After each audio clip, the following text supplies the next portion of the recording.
Ciao a tutti! Oggi vi facciamo un video tutorial su un tavolo completamente rotondo e per farlo utilizziamo questo tavolo. Il proprietario del tavolo ci ha chiesto di rimuovere tutto quello che era il panno, visto che era in condizioni veramente pessime, e di rinnovarlo utilizzando soltanto la pellicola, quindi trasformando questo tavolo da tavolo da gioco a tavolo normale. Questa è un'applicazione un po' particolare perché non abbiamo solo l'angolo arrotondato, ma abbiamo anche una superficie che è grezza. Infatti quando andremo poi a togliere il panno, sotto ci sarà semplicemente della masonite.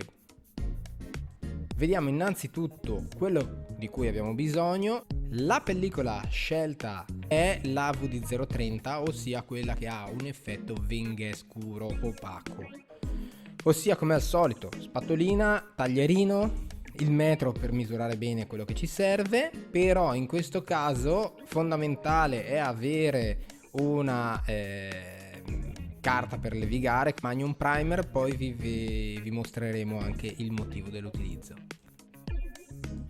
Quindi iniziamo il nostro lavoro rimuovendo appunto il panno ammalorato e andando a togliere tutte le graffe che sono state applicate precedentemente appunto per tenere il panno.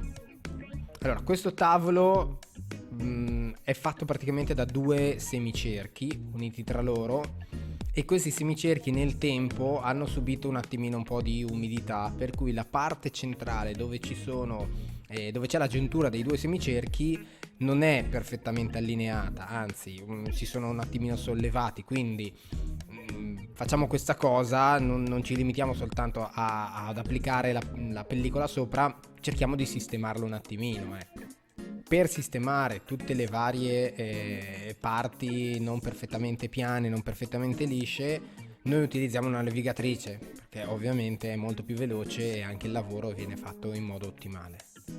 Se notate, la parte sottostante del tavolo, una volta rimosso il panno, c'è una differenza di colore incredibile. Ma perché? Perché ovviamente era moltissimo tempo che era lì.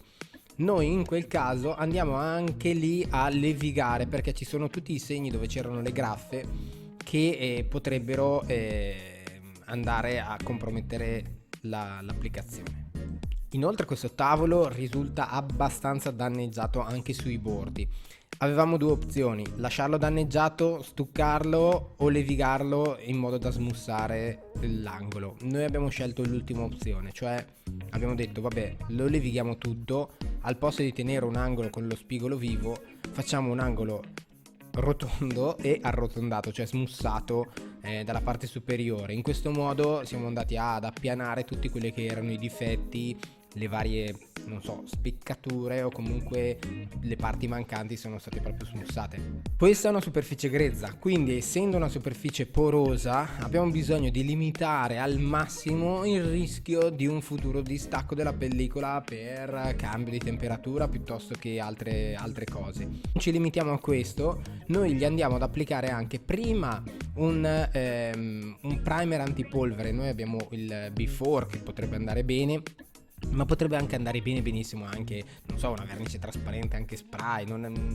va benissimo. L'importante è andare a togliere quella polverosità che magari in questo caso il truciolare o la masonite lascia proprio per sua natura. Abbiamo applicato il nostro primer antipolvere dovunque vi sia la parte grezza del tavolo, quindi dove la masonite è proprio esposta. Una volta asciugata la vernice o comunque una volta asciugato il primer antipolvere, abbiamo pulito bene la superficie e successivamente abbiamo applicato il Magnum Primer. Ecco, il Magnum Primer a nostro avviso, o comunque un promotore di adesione, in questo caso è molto importante perché aumenta l'adesione della pellicola, lo dice la parola stessa, promotore di adesione, quindi promuove quello che è l'adesione della pellicola. Anche in questo caso l'abbiamo applicato dove? Lungo tutto il bordo, quindi lungo tutta la parte grezza del tavolo, nel punto centrale. Lo abbiamo anche applicato nella parte sottostante, primo perché è grezza e secondo perché è lì dove deve aderire al massimo la nostra pellicola, è lì dove non ci deve essere il rischio di distacco in futuro. Una volta asciugato anche questo primer, in questo caso noi abbiamo utilizzato due fasce. Il tavolo era troppo grande per poter utilizzare un'unica pellicola, quindi un'unica fascia. Era, se non mi sbaglio, 160 o 170 centimetri di diametro. Dovevamo calcolare anche il margine per fare la parte sottostante oltre a quella del bordo, quindi non potevamo utilizzare la nostra larghezza massima del 122.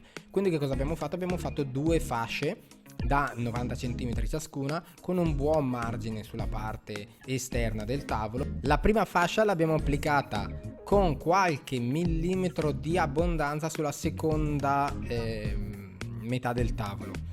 Spero di essermi spiegato bene. Questo perché poi la seconda fascia avrà un leggero sormonto, e poi vi diciamo anche il perché del sormonto. Una volta applicata la parte superiore del tavolo, siamo andati a posizionare appunto la seconda delle due fasce e sull'altra metà, con il tempo, caldo, freddo, fuori, dentro, fuori, dentro.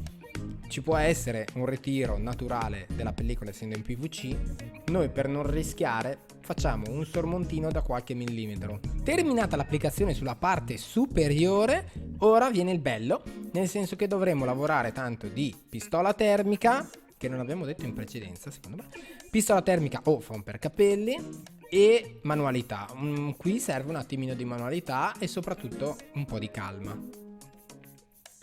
Siamo partiti dal punto centrale della pellicola e piano piano siamo andati prima da un lato e poi da quell'altro. Come abbiamo proceduto?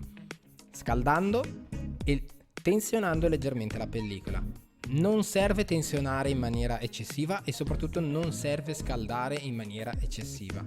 Bisogna scaldare e poi tensionare, scaldare e poi tensionare, poiché se si scalda mentre si tensiona c'è il rischio di lucidatura della pellicola, nel senso che la pellicola tenderà a diventare più lucida.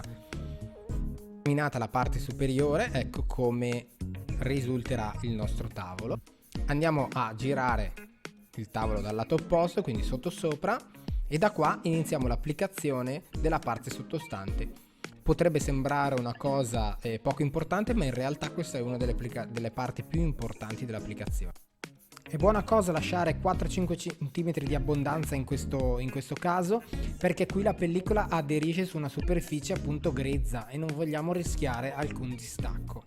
Ecco un motivo spiegato per cui abbiamo lasciato così tanta pellicola oltre alla misura effettiva, proprio perché con questo tipo di applicazione necessitiamo di maggior materiale.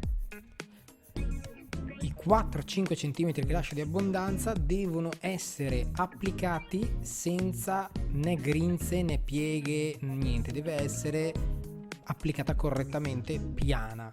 Per fare questo è necessario andare con calma, senza fretta.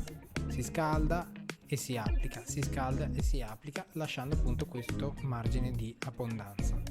Quando ho finito, ecco come risulta il tavolo sul lato opposto, ovviamente. Ora quello che devo fare è rifilare e togliere il materiale in eccesso. Quindi taglio rimanendo almeno a 3-4 cm dal bordo, ovviamente. Cerco di lasciare più abbondanza possibile. Ecco come risulta alla fine il nostro tavolo. Manca un'ultima cosa. Durante la prima parte dell'applicazione io ho tagliato il materiale in eccesso per lasciare la forma del tavolo. Parlo della pellicola ancora prima di aver tolto la carta posteriore.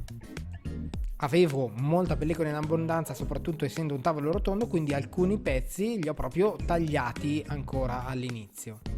Questi però pezzi non li ho buttati, anzi li ho voluti utilizzare come ulteriore, diciamo così, assicurazione da qualsiasi rischio di distacco. Infatti vado proprio ad applicarli sopra alla pellicola che ha appunto questo margine di 4-5 cm, formando proprio delle fette che corrono lungo tutto il perimetro.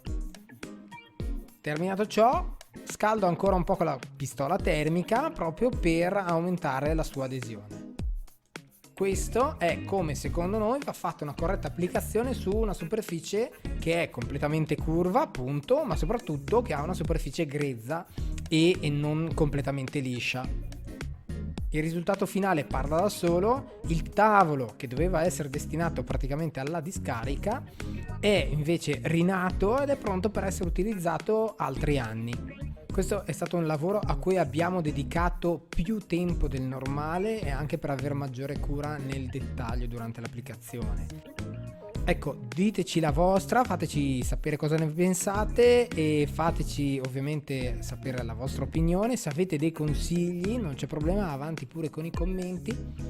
Vi saluto intanto, ci vediamo al prossimo tutorial, spero vi sia appunto piaciuto. Ciao ciao!